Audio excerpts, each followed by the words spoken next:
It's coming up, coming up, coming up. It's there. Jump with the moment, moving. Jump back and forth and feel like you were there yourself to work it. Never did no harm. Never did no harm. Never did no harm. It's there.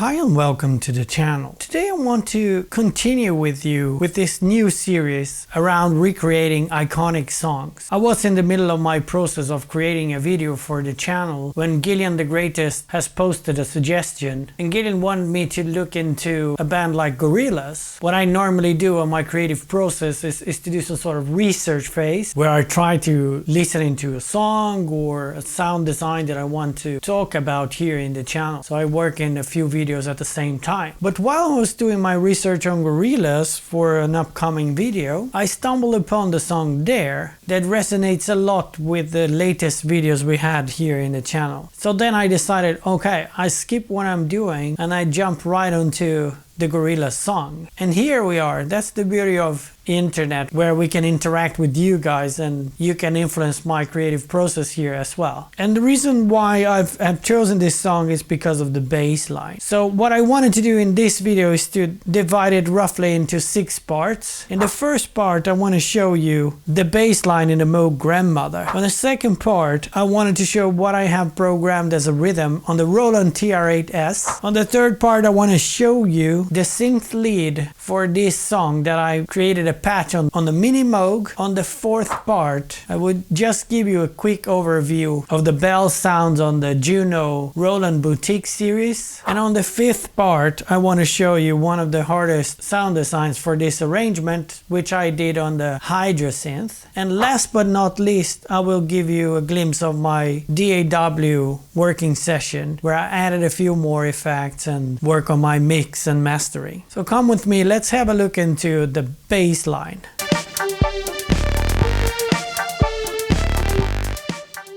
The reason why I have chosen this song on top of your suggestion here was because when I listen to the bass line that goes more or less like this.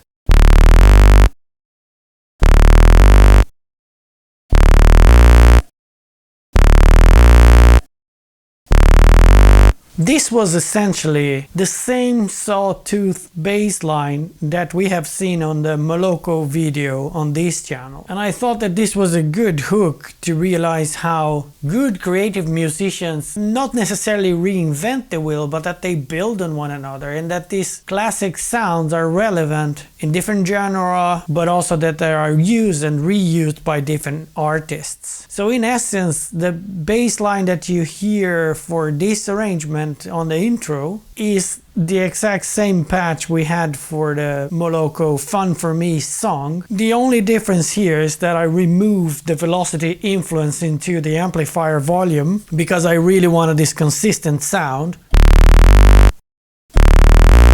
to not vary too much. And if I would do any variations on volume, I would do it in the post-production. So let's have a look at how I programmed the rhythm in the TR8-S.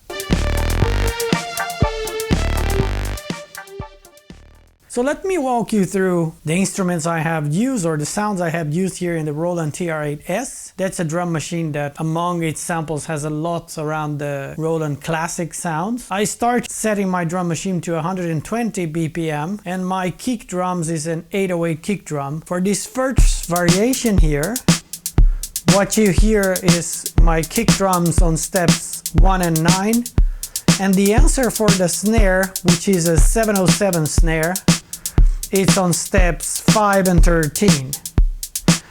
I'm having a close hatch pattern, which is the 808 sound, on steps 3 and 4, 7 and 8, 11 and 12, 15 and 16. My close hatch pattern will not change in my variations, but you will hear that a lot changes here on the kick and the snare.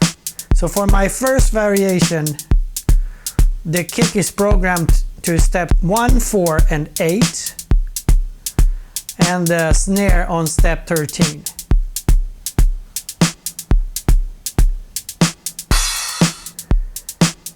This pattern that you hear is actually used in a transition between two parts. I'm practically using only the crash sound. That's the 909 crash sound, and that's just an impact between two parts of the arrangement.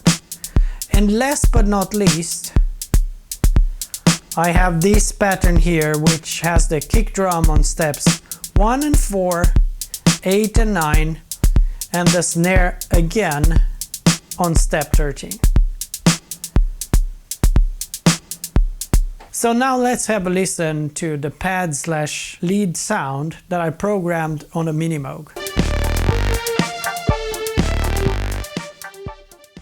I think one of the core sounds in this arrangement is this pad/lead sound that we hear almost all the time, and it's a very classic synth sound, although they had a lot of textures to it. I think even more in the mix, because like I was saying, for me the hardest part on this arrangement was to actually try to get close to how they mix and master that song. For the first time I understood what all these sound producers means with a muddy mix. It feels like in my mix the sounds are too close together and then blend to one another. And I'm not even talking about frequency masking and all that stuff, but really like how in the original song you can hear the layers very distinctively and almost dry, although you have a reverberation and everything around. So it was a very interesting research for me trying to reproduce and also mix this song. But this is the pad sound that I'm referring to.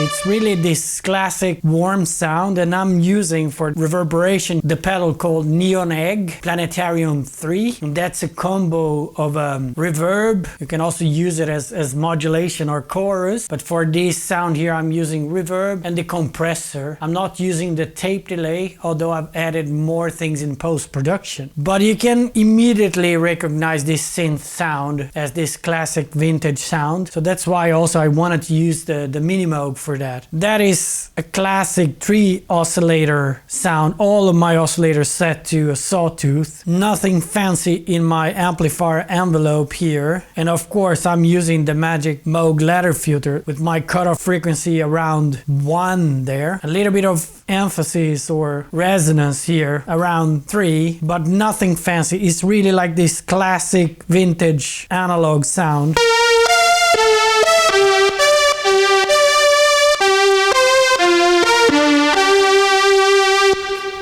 And what I try to do on the mix is really to move my envelopes, move my filters to create more dynamics. But the core of this sound is this 3 oscillator, rich harmonic, sawtooth pattern here, that it really keeps the melody going in the music. But one thing that we learn a lot by listening to those big producers, it's like all the details and craftsmanship that they add to the song. So you probably heard about ear candy and how is this added. And right after the introduction and the first chorus, you'll have this drop, and that's where the bell sound kicks in. But for that one, I want to give you a quick overview of a factory patch in the Juno from the Roland Boutique series. So let's have a listen to that.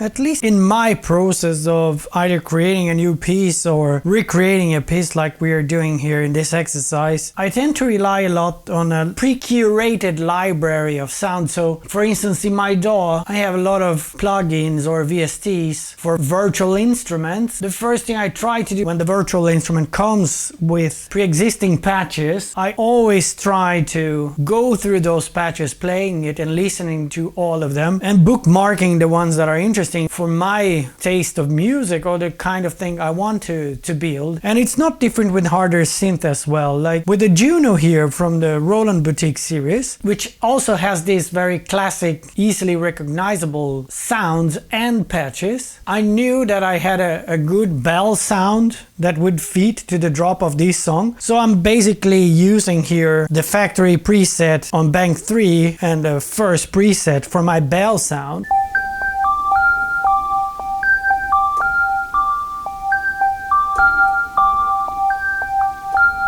So I didn't thought I had to go through sound design of all the elements, since this was more recreating the original song. So it's always handy to have a good memory bank of your favorite sounds and know which hardware or plugin to find when you are looking for those classic sounds to be reproduced. But for me, the most challenging sound in this arrangement that I really had to go through sound design, and I still think I didn't achieve the same result as Gorillaz, since they are so good on finding these lo-fi sounds that sounds very, how will I say, classic, but at the same time very modern. And I know that's not a new song, but it is still very, very much a pop sound that works almost 20 years later. And this was the lead sound, like this very lo-fi sound that you hear throughout the whole music. And for that one, since it was such a digital 8-beat kind of sound, my synth of choice was the Hydrasynth, which is this digital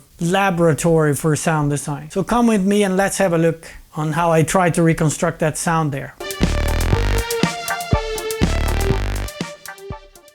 For sure, the part of this arrangement where I spent more time was on trying to design this lead sound that sounds a little bit like that.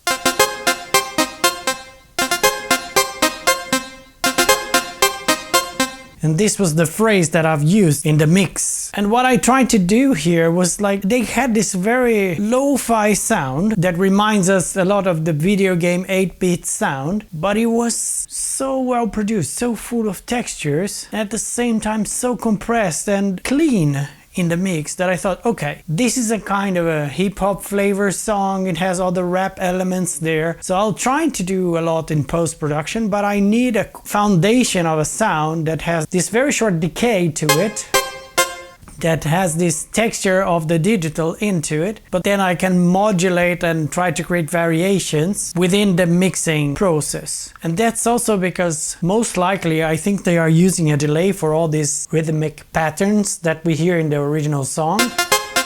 And I try to create it or to mimic this by having this very busy articulation of that sound, and then trying to play with volume filters and so on to create more dynamics in the mix. But as you can see here, I'm using 3 oscillators to create this sound, and I've used and abused of this new functionality of the Hydrasynth, which is called beat redux. And if I come back here to the oscillator, you will see what it does to the waveform. It creates these stairway steps, because what I'm using as a source wave is a triangular wave for this first oscillator. But when you apply beat redux, you create this intermediate morph wave in between a square wave and whatever waveform you are using it. And I tried to use the same technique here for my oscillator 2 in the sawtooth. You see the steps over there to gain even more harmonics, since my triangular wave is very close to a sine. And in oscillator 3, I simply used a square wave. I was playing here on my mix with the volumes to see if I could reproduce this very 8-bit sound of the video game. And on top of that, I've also used here in pre-effects, after my mixing session, the lo-fi effect, which will also help me to crush even more the sound. And I try to reduce the information even further when going into the mix session. So let's jump into my DAW and I show you a little bit of my session there. Yes, so let me open up my DAW session here for you. I have to mix my volume as we go. Here you can see on the yellow lines all the vocal lines, but I wanted to start to talk to you about the Hydrasynth 8-bit sound. So let's solo that track for us. And here you can listen both to the pattern that I have played on the Hydrasynth itself. Let's have a look on the effects we have here. We have a dual pan for stereo spread. I've also used this beat delay to try to create more syncopated sound like we have in the real song. It's a lot of movement there. It's really hard to reproduce exactly what they have done. But the effect that I commented to you was the beat crusher, and this is removing even more information from that simplified waveform that uses the beat redux function on the Hydrasynth. And I try to go even further with the lo-fi here by adding this effect by PreSonus. And you can also see in my session here that I was playing around with the volumes a lot. And I also have this automation here to mess around with my filter dynamics. You can hear that you have a cleaner sound here when I'm turning my filter automation off. And here I come back with the filter, so you can hear a more dumped sound. Again, when we hear to those professional productions, it is a lot of movement everywhere, a lot of automation going on. So here you can see the way I lay out my tracks. This was the Hydra sound is really present throughout the arrangement there. Here is where the Mini Moog kicks in.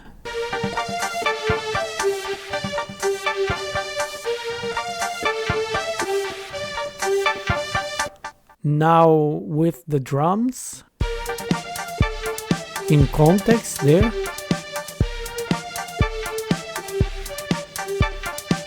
And of course the Moog Grandmother bass line kicking in the start here.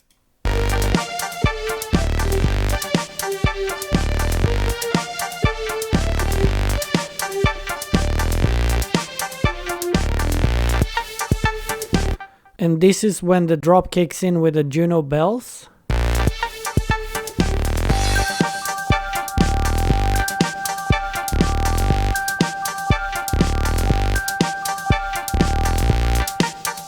But I think my secret weapon here as a newbie and mixing and mastering is really the iZotope plugins. I make use of a lot of them, like the Nectar on vocals, and I'm using and abusing of Neutron here as well as Ozone for my mastering. And what I wanted to show you is the Neutron visual mixer. For me as a beginner, this is really a lifesaver.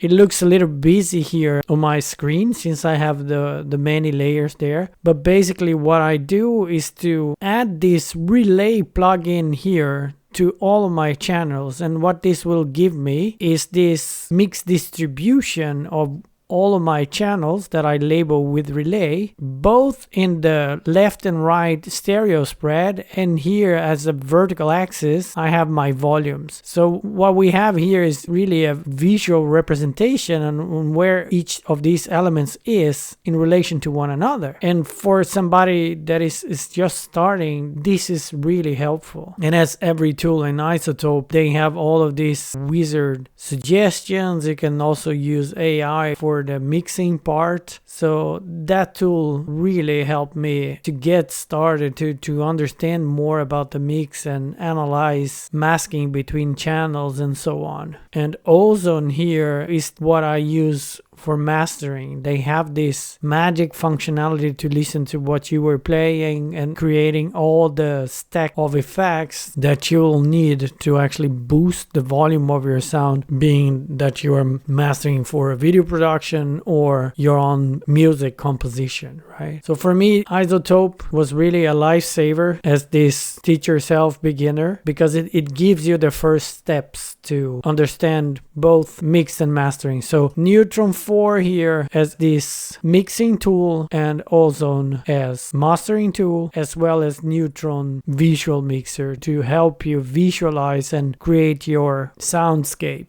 I hope I made justice to this Fantastic song by Gorillaz. I'm venturing myself as a singer here for the sake of the exercise. I hope this was fun for you as it was fun for me, and I'm learning a lot with this channel. Please let me know in the comments if you want me to deep dive in more details in any of the layers of the song here or the process in the DAW, and I try to answer to you in the comments or in future videos. Thank you a lot for all the subscribers and newcomers in the channel, and as always, thanks for watching.